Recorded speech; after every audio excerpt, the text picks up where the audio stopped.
আবার ফোন দিয়ে বলছে যে আমাকে পুলিশ অ্যারেস্ট করছে।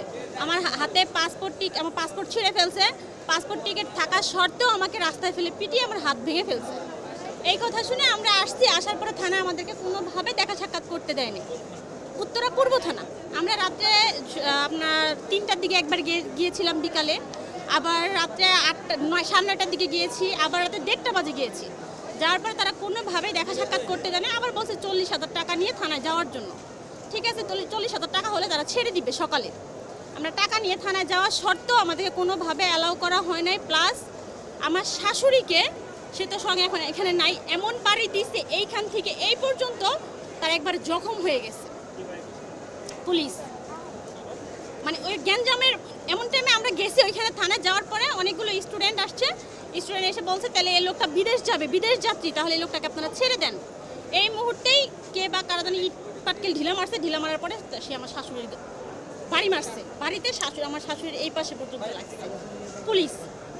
তারপরে বললাম যে আপনারা 40,000 টাকা নিয়ে আসতে বলছেন, আমি 40,000 টাকা নিয়ে আসছি, তারপর আমার হাজব্যান্ডটাকে ছেড়ে দেন। আমার বাচ্চা আমার বারে বারে বলছে যে আমার বাবাকে একটু দেখতে দেন, তাও দেখতে দেয় নাই। আমার পাসপোর্টটা ছিঁড়ে ফেলানোর কারণটা কি? তার তো কোনো অন্যায় ছিল না, সে ট্রেনিং শেষ করে আসতেছে এবং কি তার 20 তারিখে ফ্লাইট ছিল। তারপরে পুলিশ আর আমাদেরকে কোনোভাবেই অ্যালাউ করলো না, আমাদেরকে দেখাইলো না।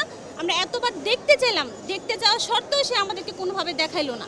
না দেখার ফলে সে পরের দিন আমাদেরকে বলে আমরা কোর্টে চালান দিয়ে দিছি। তা আমরা বললাম যে আপনারা টাকাও চাইলেন, কিন্তু সে টাকা নেয় নাই। টাকা চাওয়া হয়েছে আমাদের কাছে 40,000 টাকা। আবার থানায় গেছি, পরে বলে কি খানকির বাচ্চা এখান থেকে যা লাথি না খাইতে। তা আমাদের এখানে অন্যায় তো কোনো অন্যায় ছিল না। তার নাম হচ্ছে আপনার মোশারফ, আইডি কার্ডে ছিল সে এসআই নাকি সেটা জানি না, কিন্তু এখানে একটা ব্যাচ ছিল, ব্যাচে তার নাম লেখা ছিল মোশারফ। সেটা আমরা শুধু দেখেছি না, আমরা সেটা অবশ্যই খেয়াল করে তাকে আমরা জিজ্ঞেস করছি যে এখানে আপনারা কেন ধরে নিলেন বা কী আসে এই বিষয়। সে বলে সে গ্যাঞ্জামের ভিতরে ছিল। সে যে গ্যাঞ্জামের ভিতরে ছিল, যখন 1:06 তাকে আমরা ফোন দিছি, সে শুধু বললো চারদিকে শুধু ধোঁয়া, আমি কিছু চোখে দেখতেছি না, মানুষ যারাই পাইতেছে তারাই নাকি গুলি করতেছে। এটা শোনার সঙ্গে সঙ্গে কিন্তু আমরা গাজীপুর থেকে রওনা হয়েছি রিক্সা নিয়ে, ওনাকে আমরা নিয়ে আসবো।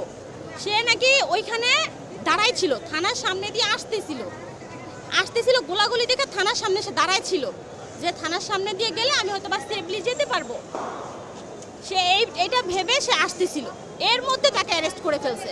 তখন আমি পুলিশকে যখন বলছি যে আমার হাজব্যান্ডকে দেখতে দেন, বা ওর হাতে পাসপোর্ট ছিল, তারপর সে জর্ডান যাবে, সে গার্মেন্টসে যাবে, 20 তারিখে সে জর্ডান যাবে, কিন্তু তাকে 18 তারিখে অ্যারেস্ট করা হয়েছে।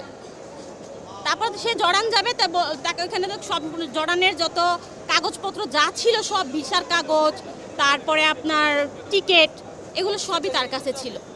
অফিসের ট্রেনিং না, অফিস থেকে এইখান থেকে হামিম গ্রুপে সে এখন চাকরিধীন আছে, এইখান থেকে সে ওইখানে সুপারভাইজার হিসাবে জয়েন করবে আর কি, এজন্য সে জর্ডান যাবে। আমার এই বাচ্চাটা হসপিটালে ছিল ওই দিন, আমি হাতে ক্যানেলা সহ তাদের কাছে গেছি, তারপরও তারা আমার কোনো কথাই শুনতে চেষ্টা করে নাই। দৈনিক 5,000 টাকার ওষুধ লাগে, আমি ওনাদেরকে কাগজপত্র পর্যন্ত দেখাইলাম যে দেখেন আমার এই বাচ্চাটা, ওর বাবা যদি ভিতরে থাকে তাহলে আমি কিভাবে আর চিকিৎসা করব। একটা মাস ডাক্তার আমাকে দিয়েছে প্রত্যেকটা ইঞ্জেকশন 4200 টাকা। ওর বাবা যদি ভিতরে থাকে তাহলে আমরা কিভাবে কি করব? কোনো কথা পুলিশ আমাদের শুনতেছে না। আমার বাচ্চা পর্যন্ত বলছে আমার বাবাকে দেখতে দেন, আমার বাবাকে দেখতে দেন, আমি আমার বাবার কাছে যাব। তারপর ওর বাবার কাছে যেতে দেওয়া হয় নাই।